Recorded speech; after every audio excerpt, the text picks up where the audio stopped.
ఆంధ్రప్రదేశ్ సార్వత్రిక ఎన్నికల్లో TDP, Janasena, BJP కూటమి పార్టీలను జనసేన గాజు గ్లాస్ గుర్తు టెన్షన్ పెడుతోంది. గాజు గ్లాసు ఫ్రీ సింబల్ గా ఉండటంతో జనసేన పోటీ చేయని చోట స్వతంత్రులకు గాజు గ్లాసు కేటాయిస్తున్నారు అధికారులు. దీంతో కూటమి నేతల్లో ఆందోళన కనిపిస్తోంది. తమ గెలుపు అవకాశాలను ఇండిపెండెంట్లు ఎక్కడ గండి కొడతారో అని బెంబేలెత్తిపోతున్నారు. ఉమ్మడి కృష్ణా జిల్లాలోని 5 నియోజకవర్గాల్లో ఇండిపెండెంట్ అభ్యర్థులకు గాజు గ్లాస్ గుర్తు వచ్చింది. బెజవాడ ఎంపీ స్థానంతో పాటు జగ్గయ్యపేట, కైకలూరు, మైలవరం, మచిలీపట్నం అసెంబ్లీ స్థానాల్లో అభ్యర్థులు కోరటంతో ఫ్రీ సింబల్ గా ఉన్న జనసేన గుర్తును ఇచ్చారు. కీలక స్థానాల్లో గాజు గ్లాసు కేటాయించడంతో కూటమి పార్టీ నేతలు టెన్షన్ పడుతున్నారు. తిరుపతి జిల్లాలో కూడా పలువురు స్వతంత్రులకు గ్లాస్ గుర్తును కేటాయించారు అధికారులు.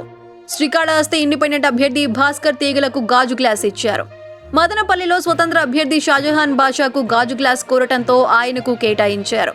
చంద్రగిరిలో మరో ఇండిపెండెంట్ అభ్యర్థికి సైతం గ్లాస్ సింబల్ ఇచ్చారు ఎన్నికల అధికారులు.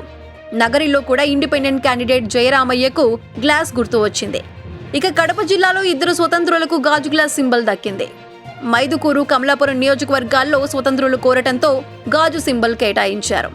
అయితే సింబల్తో ఇబ్బందులు రాకుండా చూసుకునే ప్రయత్నాల్లో పడింది జనసేన.